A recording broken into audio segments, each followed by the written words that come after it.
Since a few years, in many refugee-receiving countries, the main reason to reject LGBTIQ plus asylum claims is that the applicant's sexual orientation is not believed.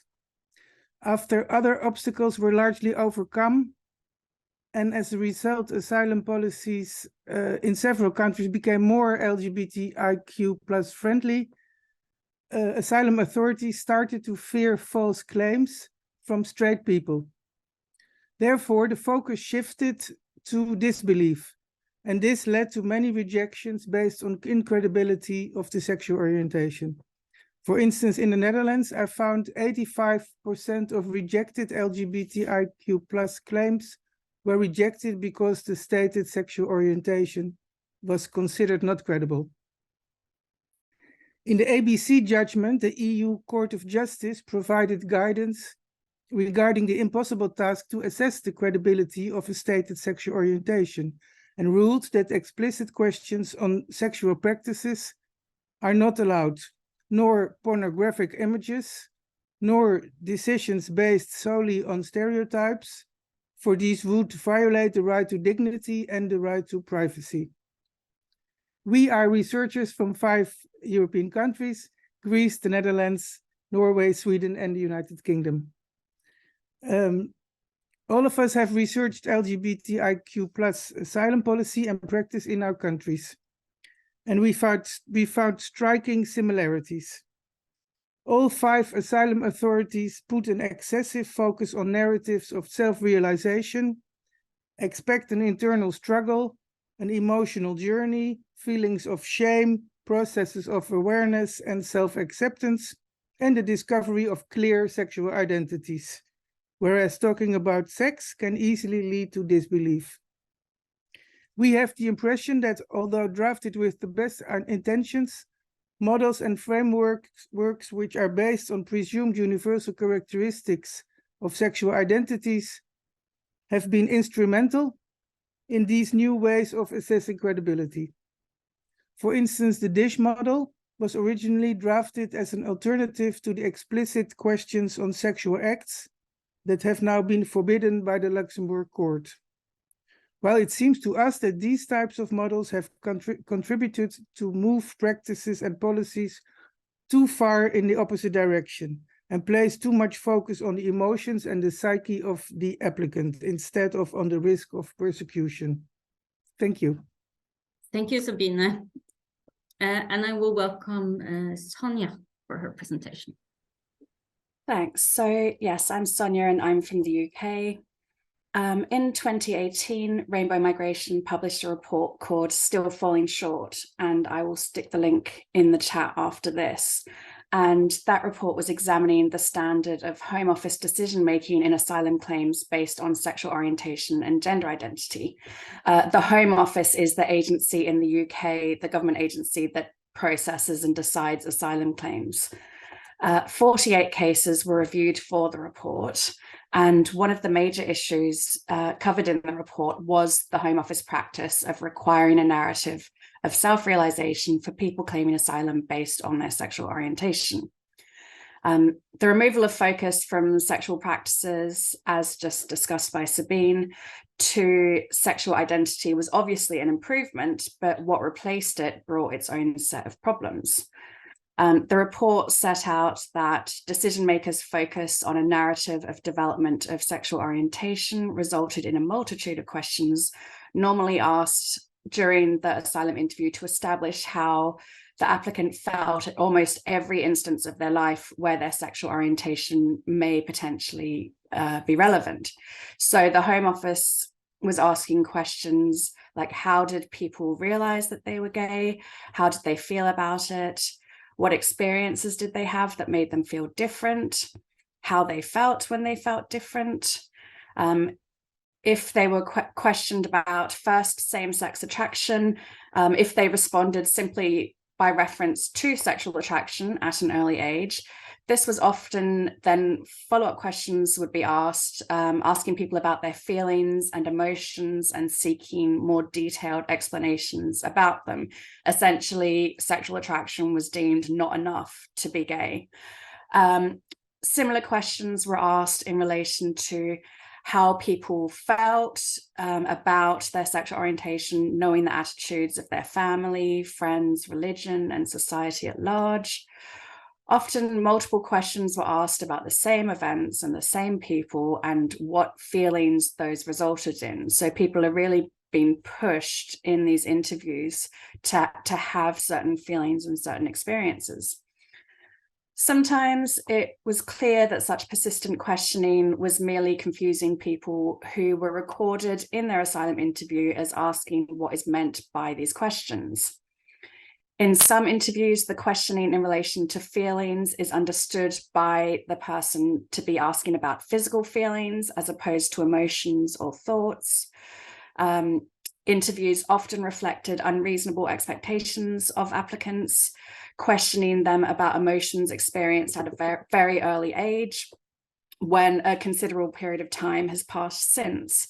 So, for example, a man in his mid-30s was asked in depth about feelings experienced when he was 15. A woman in her early 50s was questioned about what she felt as a teenager. One applicant was repeatedly asked to explain his emotions when first having a sexual experience aged 13, while another was questioned in relation to his schoolboy friendship having grown into a sexual encounter aged around 12 to 13. Another issue that is sort of prevalent in those previous examples, but is a very big problem, is the Western lens through which people are expected to relay their experiences. Expectations of emotional journeys are often culturally inappropriate. I do like this sentence from the report, which probably means more to people who know what Shoreditch is, but it says, a market trader from Kampala is most unlikely to give an account of their sexual identity, be it heterosexual or any other, which could in any way be comparable to an account given by a Shoreditch blogger. Shoreditch is a very trendy bit of London, basically, full of hipsters. But, you know, that's a good example because those two people are very unlikely to describe their sexual identity in the same way. Many people simply would not have had an experience of their identity, which includes an emotive narrative or where emotions are central. Many people strongly associate their sexual orientation with sexual preference, while others associate it with feelings towards their partners or with their social interactions. Essentially, everyone is different, and trying to apply a single model to all people it just doesn't work. A recommendation was made in the report that decision makers, when assessing claimants' sexuality, should not rely on a predetermined notion of sexual self-realization that relies on claimants having experienced or been able to articulate a particular type of emotional development or identifiable milestones in the recognition of their identity. So we said to the Home Office that their guidance on sexual orientation asylum claims should be updated. This has not happened. The current version is still dated 2016, so it is the same guidance that was in force at the date of our report. So since the report came out in 2018, there has been some good news in that grants of asylum for cases based on sexual orientation, the grant rate was 29% for initial applications in 2018, so that's excluding appeals. In 2021, the percentage of cases that were granted at initial application stage is 64%. So that has gone from 29% to 64%.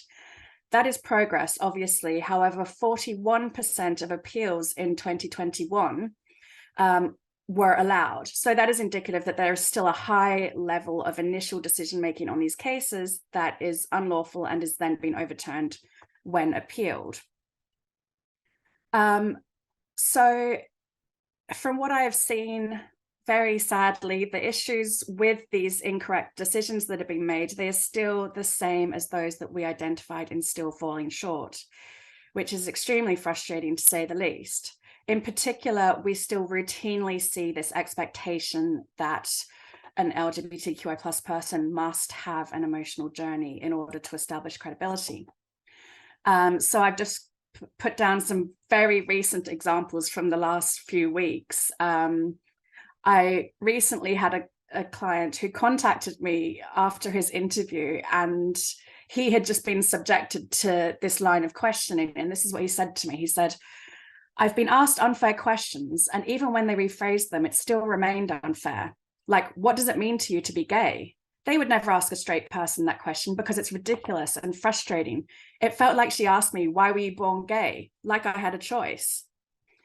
Another case I saw recently that was refused, and the refusal letter said, "You were lacking in specificity and sufficient detail concerning your journey to your sexuality. Although you have given a narrative of the physical aspects of learning your sexuality, you have not provided an emotional journey of the realization you were gay at the age of 10 years old. This has therefore shown ambiguity within your account." And so that case was refused on that basis. Another one, you said you were asked what it was about this man you liked, and you stated, "It's difficult to explain as I had this inner feeling." You were asked what this inner feeling was, and you stated, "I feel love." It is not considered credible that a person, when coming to the internal realization that he was bisexual, would simply state that he had a feeling of love, but was unable to expand on this, with otherwise no feelings of conflict or foreboding regarding the ability to express himself within that society. So, I mean, you can see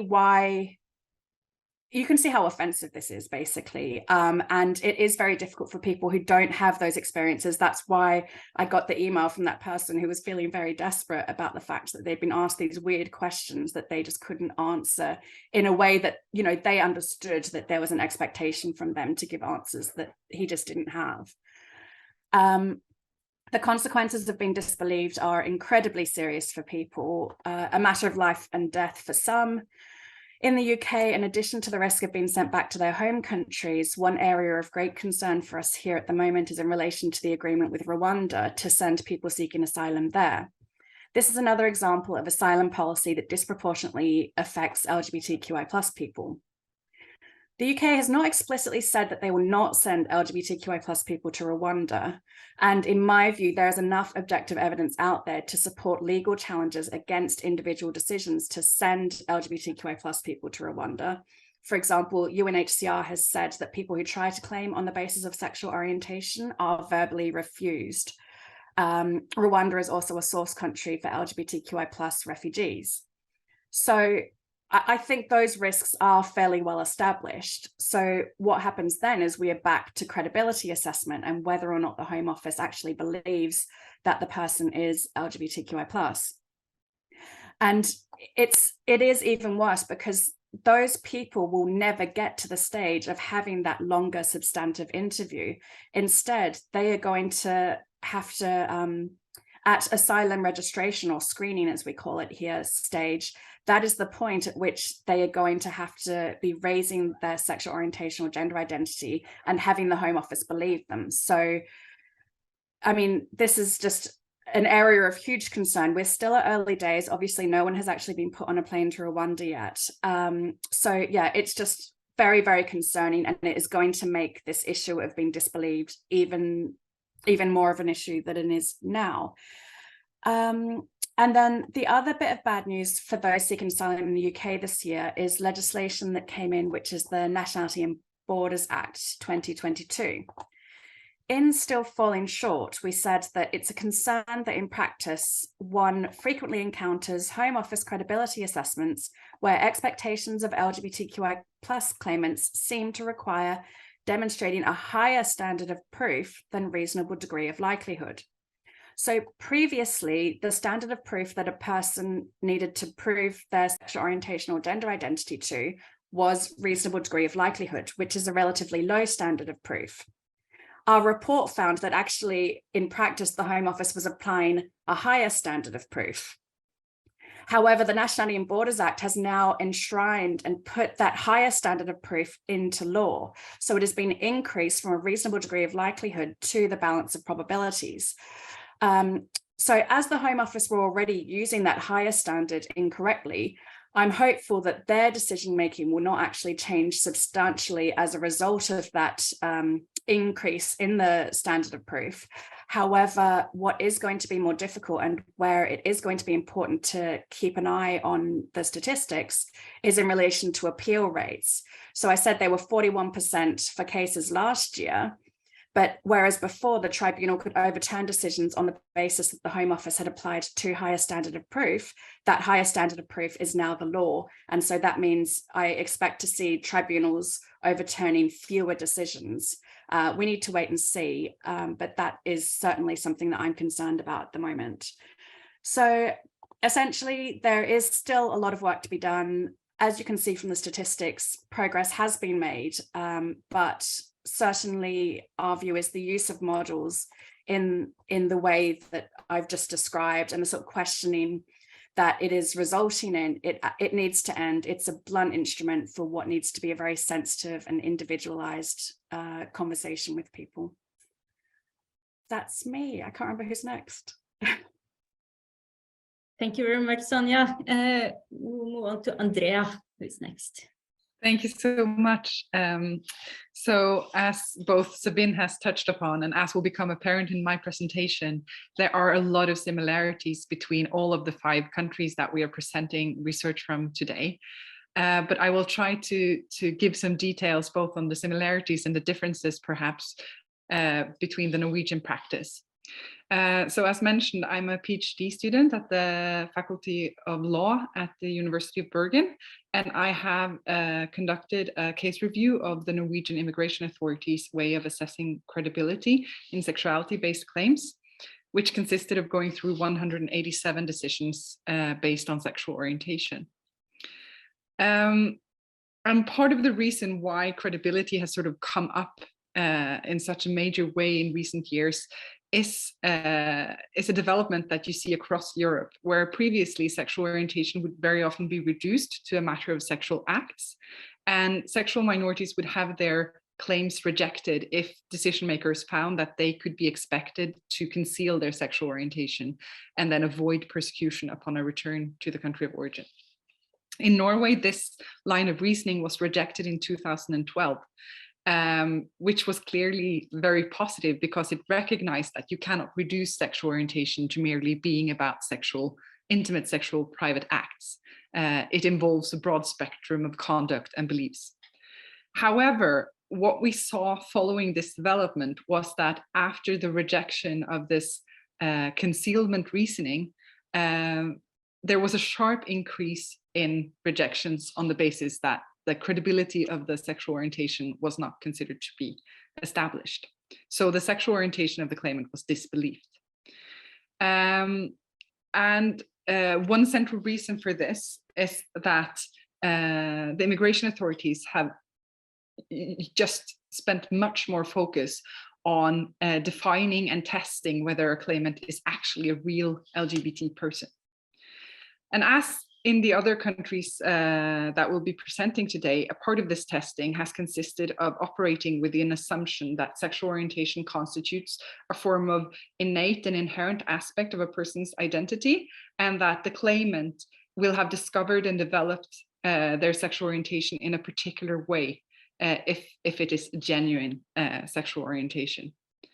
And in particular, this has consisted of what I have called a self-realization process, but which is very similar to what Sonia called an emotional journey, where the expectation is that a real sexual minority person will have undergone a linear development, going from an initial realization of being different, moving from shame, stigma, harm, and fear, to potentially realizing that you are a sexual minority person. And people who are not able to detail this type of development are then not considered to be real or genuine sexual minority people. As an example, and a very important aspect of this self-realization process is that it should consist of negative emotions concerning your sexual orientation. So in one case that was a part of my case review, the immigration authorities did not find that the story of a claimant was credible on the basis that she stated that when she met her first girlfriend and then in connection with that realized that she was a lesbian, she became happy and was glad to have found her partner. This was not considered to be credible because the realization of being a lesbian was presumed to automatically result in negative emotions, shame, and stigma. We also see in Norway that the assumption that every LGBT person should have become aware of their sexual orientation or gender identity in the same way this is problematic in itself, but it's also the fact that if a person is considered to have known about their sexual orientation for a longer period of time, or if they have experienced violence in the past, they are expected to be able to give more details, to be able to provide more information about their self-realization process. So for example, in one other case that I looked at in my case review, the claimant was not considered to be credible because he had not given enough details about how he discovered and experienced being a homosexual in his home country. And the immigration authorities particularly emphasized that according to his statement, he had known that he was a homosexual for a long time, and he had been subjected to severe episodes of violence. And because of that, he should have been able to provide more specific details about how he related to his sexual orientation. So this clearly does not take into account how having suffered violence might influence a person's ability to talk about their sexual orientation. And it also operates on the assumption that discovering that you are a sexual minority constitutes some sort of organic process by which, as time moves, you should just automatically become more and more able to provide details and narratives of how this sexual orientation influences your personality, your emotions, and so forth. The focus on sexual orientation as an identity has also resulted in the Norwegian immigration authorities being very skeptical of claimants who talk about sexual experiences, practices, or preferences instead of inner emotions, feelings, romantic attraction, and similar aspects.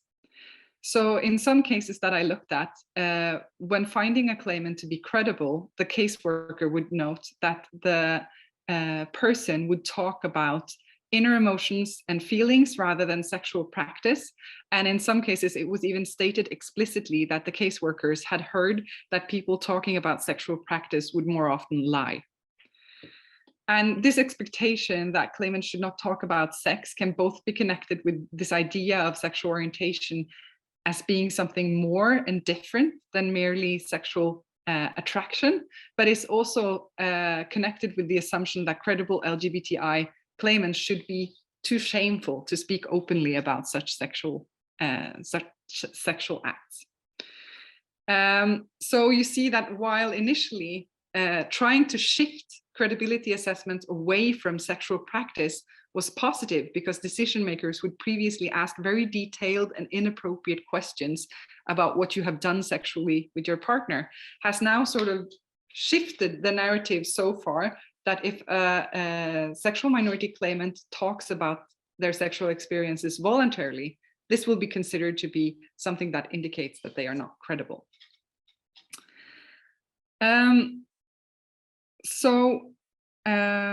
In addition to this, the case review also indicated that claimants were expected to have behaved very cautiously in the country of origin, and that if claimants had engaged in so-called risky behavior, this would be considered to weaken their credibility. And this is very concerning because in reality, the expectation of cautious behavior can very easily just end up being a new version of the previous requirement that you should conceal your sexual orientation. Because claimants who have lived out their sexual orientation in the country of origin will often have been forced to take risks doing so. It will be an inevitable part of their life. So as an example, in my case review, there were decisions where it was held that it was not credible for a claimant to have had sex with their partner in their family's home because family members could come home unexpectedly. It was not credible to have had sex in a hotel room because the employees might become suspicious of two people of the same sex renting a room together.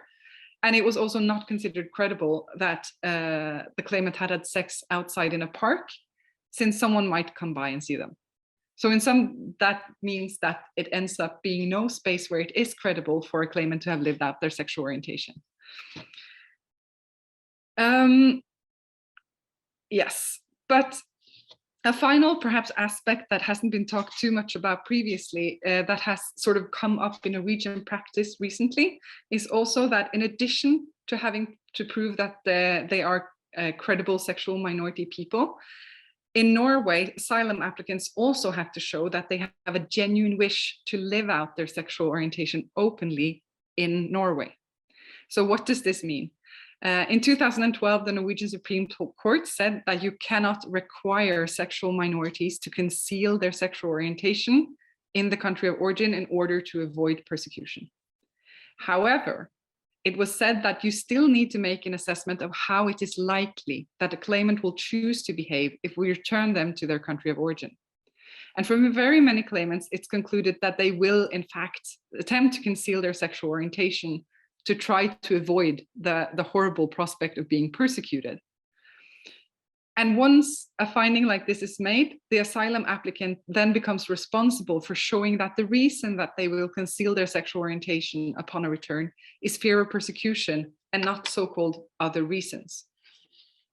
So in my recent review of judgments in Norway, I've looked at how do decision makers then make the distinction between claimants who are prevented from living out their sexual orientation openly due to a fear of persecution and claimants who will do so for other reasons. And the findings were highly problematic assumptions being made in these decisions. In some judgments, it was concluded that the claimant was simply naturally discreet by his personality, and that they were the kind of person who did not want to cause offense in their home country by flaunting or provoking by expressing their sexuality openly. In other judgments, and quite a few of them, the religion of the claimant, the culture that they came for, and even the views of their families were emphasized. So, for example, in several judgments, it was noted that the father in the family was highly conservative or religious, or that the claimant stated to have a good relationship with their mother, and that due to this, it was considered unlikely that the claimant would choose to do anything that would bring shame upon their family. So it was in order to sort of protect their family relations that the claimant would choose to be discreet and not a fear of being persecuted. Several of the claimants were also considered to simply be too shameful of their sexuality to be able to come out openly. And this was often found to be the case because they had failed to be open about their sexual orientation during their asylum period in Norway. So the rationale then seems to be that if you do not come out openly here in the free and tolerant Norway, then you must simply not want to, or you're simply too self-repressed to be able to do so.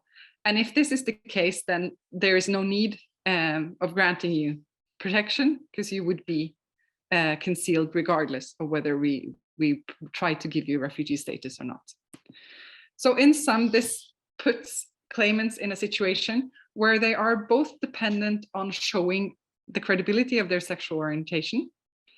And during this credibility assessment, they are expected to talk about shame, fear, stigma, and harm.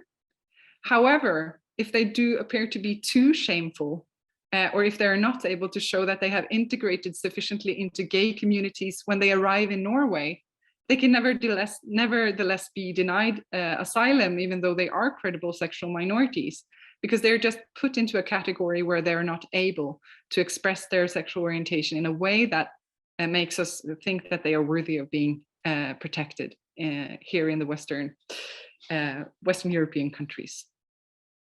And this makes the scope for who is granted protection on the basis of their sexual orientation very narrow, and it excludes both claimants who have identities or ways of relating to their sexual orientation that does not conform to Western notions of what a sexual identity is, and it also excludes those claimants who are not able to perform that sexuality in the way that we consider to be necessary to be granted refugee status in Norway as well. I think I will stop there and pass the word on to Sabine again, I think. Yeah. Thank you, Andrea. I hope your dissertation is in English, right? Good. Okay. I'm going to present my follow-up report. In 2018, my first Pride or Shame report was issued in Dutch, and in 2019, it was the English translation was issued. Now I will present my follow-up report. It's still in Dutch, but it's being translated into English as we speak. So I hope it will, in the beginning of next year, the English translation will see the light, and you can find the reports on the website of COC, www.coc.nl, under publicaties, which is Dutch for publications.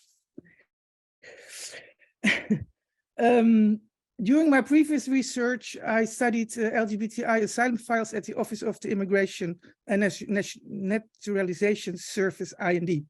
The outcome was that the focus of the policy was based on a stereotype, the expectation that LGBTI asylum seekers have experienced processes of realization and self-acceptance, that they can talk about these processes to the people of the IND, and that based on these narratives, it can be decided whether it is credible that they are genuine LGBTI persons.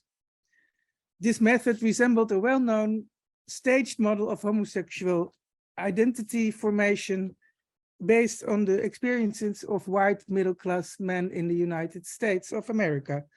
Therefore, it's not so strange that many asylum seekers could not meet these expectations. My main recommendation in the previous report then was to not use processes of realization and self-acceptance as the focus of the policy any longer, for these are stereotypical concepts. The Secretary of State recognized that wrong decisions had been taken based on these concepts, and he decided that this must stop. In order to improve the way asylum applications of LGBTI persons were assessed, he abolished the processes of realization and self-acceptance from the guidelines or the working instructions. In fact, my main recommendation was followed. However, according to the Secretary of State, the guidelines are an adjustment and an improvement, but not a new policy. The Council of State, which is the highest Dutch court in asylum cases, supports this view. Then COC and myself were of the opinion there was reason to undertake follow-up research. And the main question was, has the situation really improved? Do the Dutch asylum authorities use less stereotypes compared to the period before the new guidelines? 2018. In order to make a proper comparison, I wanted to conduct research in a similar way as the previous one. The steering committee consisted of the same people, but unfortunately the Dutch authorities, IND, refused to cooperate this time. For incomprehensible reasons, they did not want to give me access to their files. Therefore, I collected files from lawyers, and I studied 40 files from 12 different lawyers, 23 ended positive and 17 negative. There were 23 files of men and 17 of women, among which 1 bisexual and 5 trans women. The outcome of the research is that despite the fact that the processes of realization and self-acceptance are abolished from the new guidelines, these concepts are still being used frequently. Sometimes it is said in the decisions that because the processes of realization and self-acceptance are not allowed anymore, these words are now replaced by synonyms. This state of affair clearly shows that the criticism was not taken seriously. Regarding other stereotypes, no improvement seems to be reached either. The State Secretary still expects negative feelings, shame, internal struggles, and self-hatred, while it was promised that LGBTI asylum seekers were no longer supposed to have had problems with themselves. LGBTI people who are religious have something to explain. Furthermore, it's not expected that people take risks. It sounds really familiar. When you practice sex, you are supposed to have first carefully locked the door under penalty of incredibility of your sexual orientation. especially when the environment is hostile towards LGBTI people, which happens, of course, in most countries where they flee from. The expectation is that they will internalize the resulting hatred. And this is a stubborn prejudice. I think it's important to make a clear distinction between the asylum seeker and their surroundings. In addition, it would be much better not to ask how they experience being different and what being different did to them, but to concentrate more on the reaction of the environment. In order to be believed as a lesbian, gay, or bisexual, one should feel love and deep feelings. It again sounds very familiar. Friendship is not sufficient, and talking about sex is treated with suspicion. This might be an overreaction to the 2014 ABC judgment, in which the European Court of Justice ruled that explicit questions on sexual practices are no longer allowed. On some points, the situation has even deteriorated compared to my previous research. For instance, while until recently people were hardly ever rejected because their gender identity was disbelieved, I now found examples in jurisprudence in which asylum claims were rejected because the applicant's gender identity and sexual orientation were not believed. The credibility of the gender identity was assessed by questioning them on their process of realization and their process of self-acceptance. One positive point is that there seems to be more attention to declarations by third parties as supporting proof of sexual orientation, statements by partners and ex-partners, by LGBTI organizations, etc.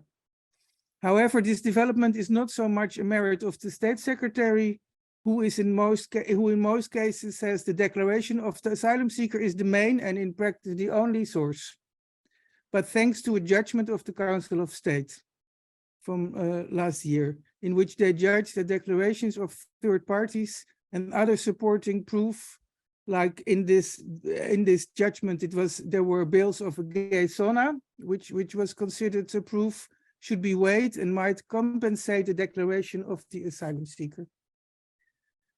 But overall, the disappointing conclusion of my research is that the new guidelines or working instructions did not bring an improvement, as the State Secretary promised. Decisions in LGBTI asylum cases are still based on stereotypes in the Netherlands. And then I have some recommendations. As the changed but not new policy did not lead to an improvement, we have proposed to the State Secretary to draft real new policy and explicitly include in this new policy that asylum applications will no longer be rejected on the basis of stereotypical concepts like processes of realization and self-acceptance. In order to fight stereotypes and to adopt an open mind, it's important, of course, to better educate the interviewers and decision makers of the immigration authorities. In addition, we recommend to draft guidelines specifically for trans asylum seekers, while avoiding the pitfalls that occurred in the drafting the other guidelines for LGBs, which were only on the credibility of sexual orientation. And of course, the recommendation from my previous research not to use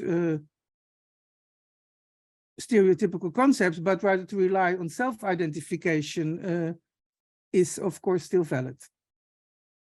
Then, as a reaction to this follow-up research, the State Secretary wrote a letter to COC in which he contradicts the outcome.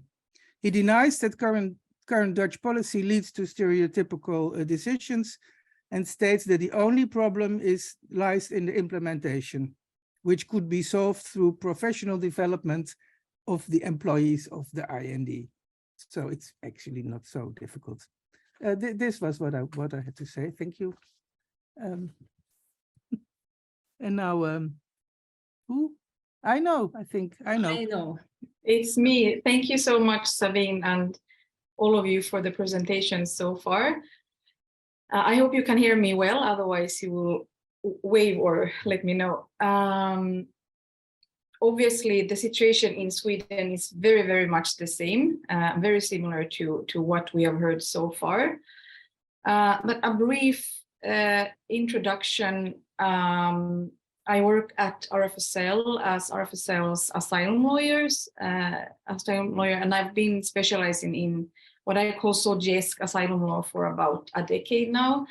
And in 2020, in actually November, so it's now coming to exactly 2 years ago, we published my report where I had examined over 2,000 individual decisions and court rulings from the Swedish Migration Agency and the Swedish Migration Courts in SOGIESC asylum cases between 2020 and 2022.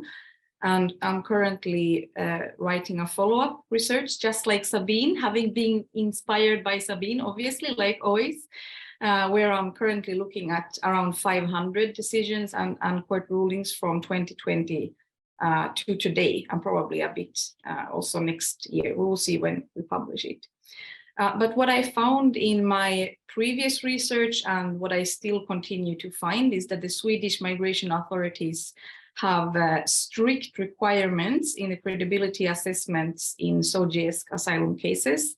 And when I say strict requirements, I mean that they actually write these requirements in the refusal motivations. So in the decisions or court rulings, they can write, for example, it is reasonable to require that an inner process of self-realization has taken place and can be described by the applicant. So that's the first thing that I could very clearly see, that we have a strict criteria, strict requirement of this journey of self-realization, deep thoughts, feelings, reflections, emotions, and there is also a very clear requirement of the negative feelings. What we have heard before, the different stigma and shame requirement.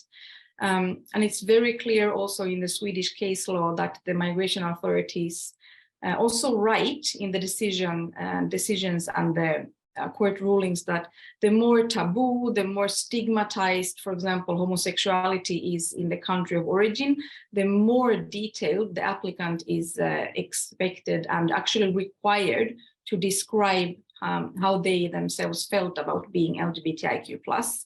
And not only is this very unlogical, but it's actually contrary to the Swedish Aliens Act, where it's very clearly written that when an asylum seeker comes from, for example, a country where homosexuality is forbidden and stigmatized, you could rather expect them to have a hard time describing being a homosexual themselves. But this is not what the migration authorities here are following. They're not following the Swedish Aliens Act.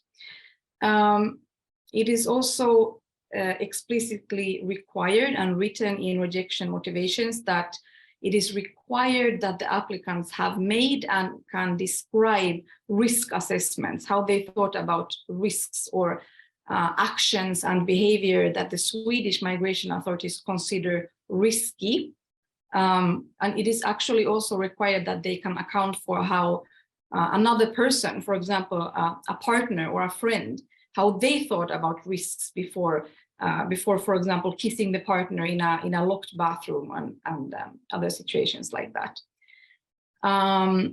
It's very common that the Swedish Migration Agency and the migration courts would write, for example, in a refusal motivation that migration agency had expected a description of having experienced some kind of feelings of shame, and so on and so on.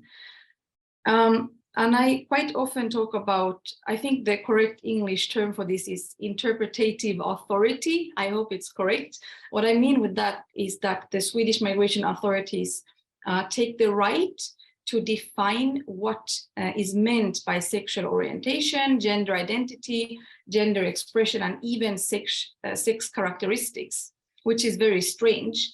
But as we have heard before, they define this as something exclusively inner, a deep emotional thing, that this is something that is about thoughts and feelings and reflections.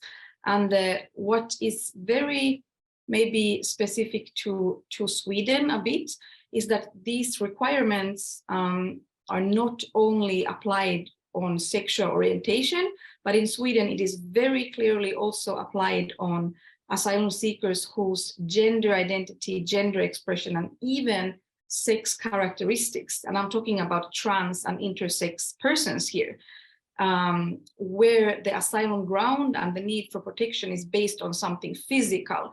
For example, the body, when the physical appearance, for example, the body language or the body is the reason why they, for example, get beaten as soon as they step out on the streets. And this is very problematic when the Swedish authorities take this interpretative authority when they define what they mean by sexual orientation, gender identity, gender expression, and so on. Because obviously it is every individual's right, only oneself can define what one means with sexual orientation, gender identity, but also this is contrary to Swedish and international law, because it also places a requirement on the applicant that they should know and use specific terminology to describe and define themselves, which is contrary to Swedish and international law. I will give one example that I saw this summer in 2022 in July, where an intersex applicant from Nigeria who had been assigned male gender at birth, whose intersex condition, the physical anatomy, how the body looked and how it had developed, was proven with several statements from doctors, where the doctors had described in detail the physical condition, how the body looked, the appearance of the body. They had described the genitalia, that the person had breast development, and how this differed from what was to be expected from the physical development for a biological man. So it was clear that this was an intersex person. And the migration agency and also the migration court did not question the content of these doctors' statements or the appearance of the applicant's body. But since the applicant had not accounted for deep feelings and reflections about their gender identity, as they called this intersex condition, the person was not considered credible and they were deported to Nigeria, where ILGA world reports show that LGBTIQ plus people are in fact sentenced to death in many parts of the country. And this is just one example out of hundreds and hundreds recent examples from the last 2 years that I have examined. And it makes it very clear that these requirements of deep inner emotions and feelings and reflections, they are not only stereotype that all of us LGBTIQ plus people have them, but they are particularly unreasonable, but also irrelevant to apply on trans and intersex people, where the asylum claim and the need for protection is connected to something physical, not something inner or emotional. And it also leads to, like I showed in my research in 2020, that Sweden continues to make wrong assessments of intersex and also trans people's asylum claims, where they are based on gender, gender identity, gender expression, and especially where the need for protection is connected to something physical. And it's very clear in Swedish law and in international law that sexual orientation and gender identity, gender expression, they are separate things. They are different, also legally different ground. And this is something that the Migration Court of Appeal, which is the highest instance in asylum law in Sweden, in asylum case law, reminded of this as late as 2016. And it also is shown in recent cases that it leads to this excessive focus on the inner and inner emotions and so on. It very often leads to that the Swedish authorities make an unlawful mix-up between different legal asylum grounds, where they mix up sexual orientation with gender identity, gender expression, sex characteristics. They simply don't understand that these are different concepts. So it leads to that especially trans people, intersex people, people whose gender expression is the main reason why they need and are entitled to asylum, they either have wrongful assessments of their asylum grounds, or they don't have any assessments of the asylum grounds at all. So it means that Sweden continues not to live up to fundamental rights of asylum seekers in SOGIES asylum cases. There is very much more I could say. I could talk about the late disclosure. I could talk about how we still have the discretion requirement very much alive in Sweden, but I think I will stop there and hand over to Sofia. Thank you very much. Thank you very much, Aino. I will share a presentation. Can you see it? Great. So my name is Sofia Zisakou, and I am an asylum lawyer in Greece since 2016 and a PhD candidate at the Department of Sociology of Law at Lund University. And my presentation today will be on credibility assessment practices in queer asylum claims in Greece. What I will share with you today is mainly based on two qualitative studies that I have conducted in the past. The first one is an analysis of 60 asylum files, of asylum decisions and transcripts of asylum interviews of queer asylum claims that were submitted between 2016 and 2020 in Greece. This research is published in Frontiers in Human Dynamics journal. And the second one that was conducted last year for the needs of my master thesis in gender studies, where I discussed the issue of credibility assessment with 16 case workers in Greece. My presentation today is mainly based on this second research.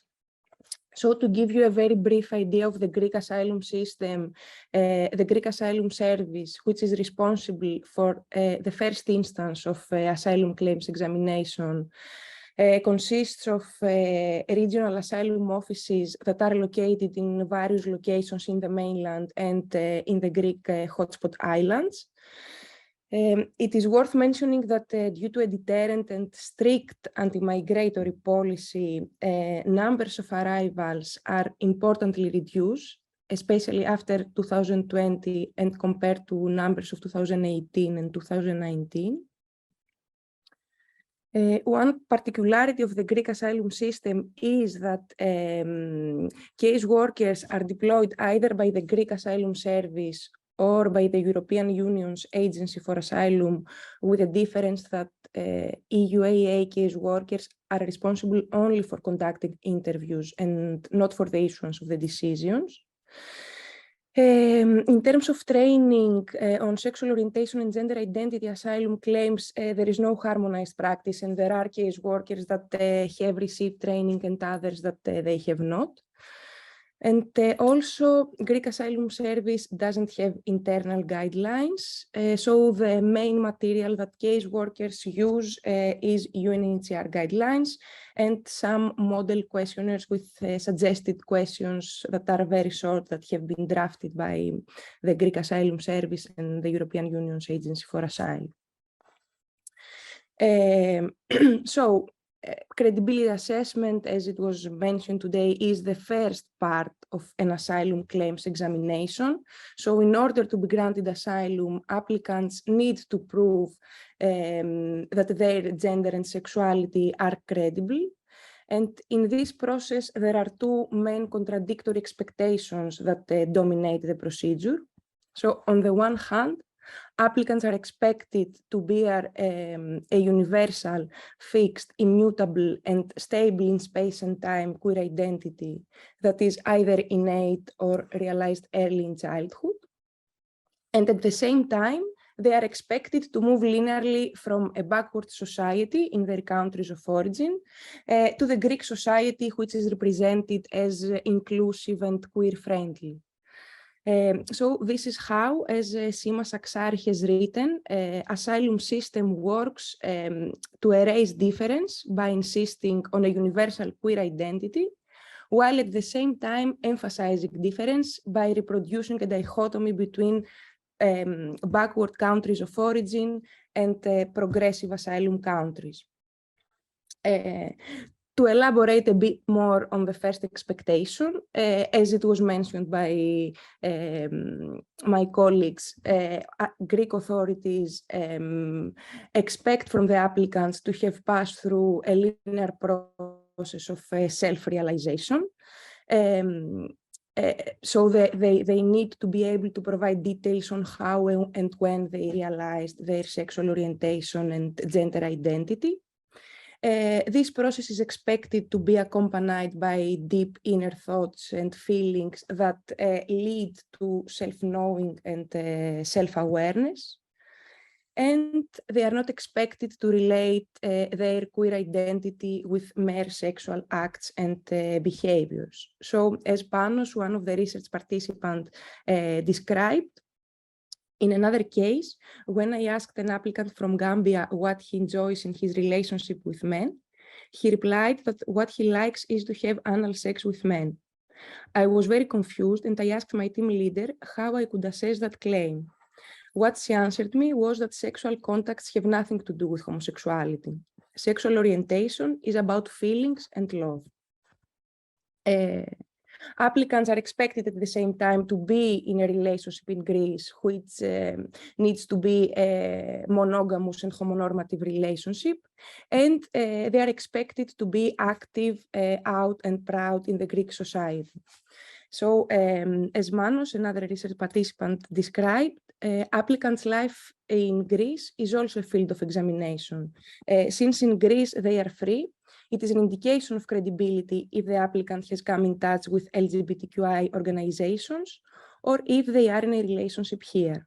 When someone is free to express themselves following years of oppression, I cannot find the reason why to abstain from this expression in Greece. Moving on the second expectation on cultural difference, according to Greek authorities, this self-realization process needs to be accompanied, as it was mentioned before, by negative feelings of different shame and suffering. So this expectation is based on the idea that the more homophobic and transphobic is the environment, the more abnormal should feel the individual. And this negative opinion does not cover only applicants themselves, but applicants, they need to have a negative opinion also by for their countries and cultures, which are represented as backward, oppressive, and homophobic and transphobic. So according to Lisa, it is expected from the applicants to have negative feelings and a negative opinion about their countries of origin. In any case, this is the reason why applicants fled their countries and came to Europe, where they could find safety, regardless if they have been persecuted or not. And last, in case the applicant is coming from an Islamic country, they need to answer to what Jasbir Puar described as a fundamental dilemma of their subjectivity, if they are queer or Muslim, because these two identities are not considered compatible. So as Nikos described, I always check the applicant's religious belief before the interview. I would find it strange if a faithful Muslim was at the same time gay. Until now, this has never happened to me. In cases that I have handled, applicants were non-religious. In any case, if this happens, it will surprise me. I don't think it is compatible. So this negative opinion about themselves and their countries is expected to be juxtaposed with a positive description of the Greek society, which is considered inclusive and queer-friendly. However, as many participants highlighted during the research, this representation ignores and doesn't take into account the lived experiences of queer applicants, many of whom have been subjected to discriminations, racism, and even police violence in Greece. And Lydia's quote is very representative. So as she said, asking applicants about how they feel in Greece is hypocritical. We represent Greek authorities and they are having an interview for asylum. What are they going to say? I remember the case of a trans woman from Morocco. When she arrived in the island, she was placed in a tent next to the police to be protected. When other applicants were passing by, they were spitting on her and they were laughing at her. Greek police reaction was to throw her out during the night, destroy her tent, and keep laughing at her. This was something that this woman never mentioned in her interview for asylum. Instead, she answered me that in Greece she is feeling better because she can go out without needing to hide herself for being a trans woman.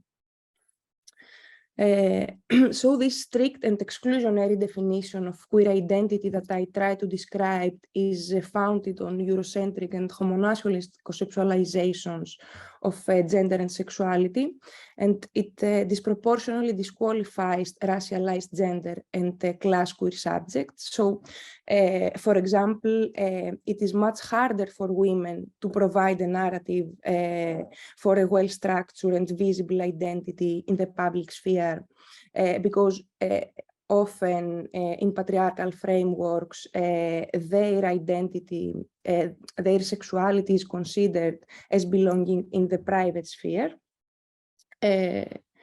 So according to Manos, in another case of a woman from Cameroon, the applicant wasn't in a position to provide any kind of information with regards to LGBTIQ people's lives in Cameroon. For instance, she didn't know if there are any organizations, what the law predicts about homosexuality, where lesbian and gay people meet in Cameroon. She only mentioned private meetings with women in houses. I didn't find this reasonable. When someone lives for years in a country and they have relationship with people of the same sexuality, it is expected to have an idea of what is going on in the country. It is not possible to ignore everything. So in the Greek asylum system, silences and less loud expressions of sexuality that do not conform to this idea of the active male gay consumer citizen cannot be read as credible. And this is the same for applicants from lower and working classes, because class is related with the prospects of education and education with the languages spoken. So in cases that English is not the native languages of the native language of the applicant, it is much harder for them to access the westernized gay culture, mainly through internet, that shapes authorities' expectations. So as Lydia described, applicants' educational background in general is not high. I remember only one interview where the applicant had studied at the university. He was an activist from Cameroon. The interview was very easy. I asked him very few questions. He was in a position to understand what I was asking him. We were speaking the same language. He knew everything about human rights organization in his country, and he was very up to date. So to summarize, what I try to discuss today was how credibility assessment works as an exclusionary mechanism in the Greek asylum apparatus, and how it reproduces further discriminations and inequalities to gendered, class, and racialized applicants who do not conform with homonormative queer identity, and how it constitutes a form of epistemic violence through which Greece defines itself as a queer-friendly and inclusive society. And at the same time, it justifies anti-migratory necropolitical practices at the borders and during the assessment of asylum claims by rendering certain lives as livable and worthy to be saved, and others as invisible, disposable, and deportable. So this is how credibility assessment constitutes a mechanism of border making through cultural othering. Thank you very much.